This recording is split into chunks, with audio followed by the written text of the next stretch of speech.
नमस्कार, मैं Om Prakash शास्क capital TV Bihar के इस खास कार्यक्रम जोहार झारखंड में आप सबका स्वागत है।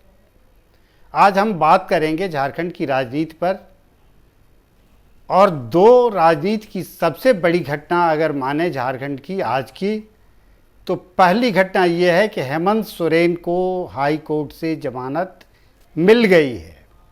यानी हाई कोर्ट से जमानत मिलने के बाद हेमंत सोरेन अब खुली हवा की सांस ले सकेंगे, जेल से बाहर आ सकेंगे। 31 जनवरी 2024 को प्रवर्तन निदेशालय की टीम ने हेमंत सोरेन को जमीन के एक मामले में गिरफ्तार किया था और उन पर जमीन में घोटाले का आरोप लगा था। जमीन का घोटाला कोर्ट का मामला है, क्या साबित होगा, क्या होगा, क्या नहीं होगा, लेकिन आरोप जमीन घोटाले का उन पर था और उसी क्रम में उनकी गिरफ्तारी 31 जनवरी 2024 को हुई थी। तब से लगातार वो जेल में थे और लगभग 5 महीने बाद आज उन्हें जमानत मिल गई है। झारखंड की राजनीति में उनके बाहर आने से क्या बदलाव होगा, यह तो बाद की बात है, लेकिन सकारात्मक बदलाव होगा इसकी उम्मीद पूरी है। यह उम्मीद इसलिए भी है कि उनकी पत्नी कल्पना सोरेन उनकी गैरहाजिरी में जिस तरह से काम कर रही थी, जिस तरह से उन्होंने गठबंधन का काम संभाला, जिस तरह से लोकसभा चुनाव में इंडी अलायंस को, इंडिया ब्लॉक को सफलता दिलाई, 5 सीटों पर जीत मिली, ठीक उसी तरह उन्होंने गांडेय विधानसभा का उपचुनाव भी अपने लिए जीत लिया था। यह कल्पना सोरेन की उपलब्धि थी।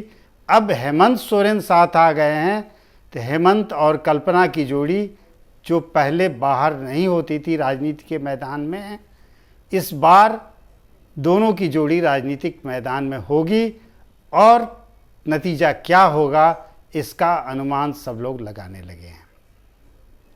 दूसरी जो सबसे बड़ी घटना आज की मानी जा रही थी कि चंपई सोरेन अपने मंत्रिमंडल का विस्तार आज करेंगे, लेकिन तकनीकी कारण यह पैदा हो गया जिसकी वजह से आज मंत्रिमंडल का विस्तार नहीं हो सका और ऐसी उम्मीद है कि इस महीने तो अब मंत्रिमंडल का विस्तार नहीं होगा, शायद अगले महीने यानी जुलाई में किसी दिन हो जाए।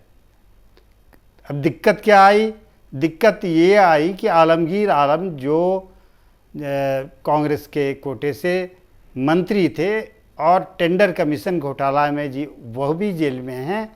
उनके जेल जाने के बाद इस्तीफे का दबाव बढ़ रहा था। उन्होंने इस्तीफ़ा तो भेज दिया था, आज से 10-15 दिन पहले ही भेज दिया था, लेकिन उस इस्तीफे का कोई फलाफल इसलिए नहीं निकला कि आलमगीर आलम का इस्तीफ़ा अभी तक राजभवन तक या मुख्यमंत्री तक नहीं पहुंचा।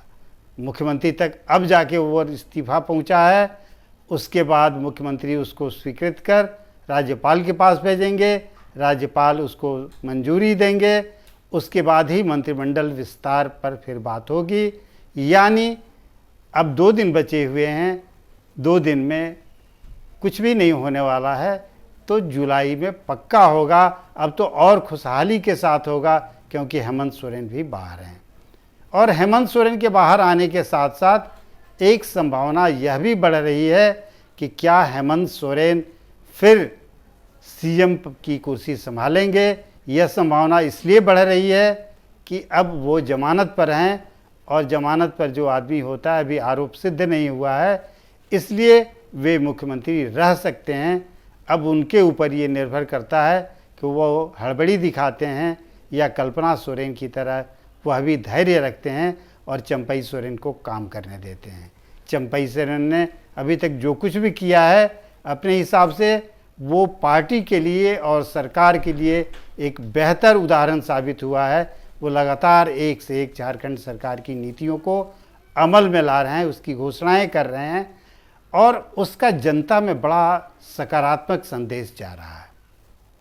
तो 2 चीज़ें हो गई, एक तो हेमंत सोरेन का जेल से बाहर आना और दूसरा कि चंपई सोरेन के मंत्रिमंडल का विस्तार अब चंपई सोरेन के नेतृत्व में होगा या मुख्यमंत्री पद की शपथ भी हेमंत सोरेन साथ साथ लेंगे।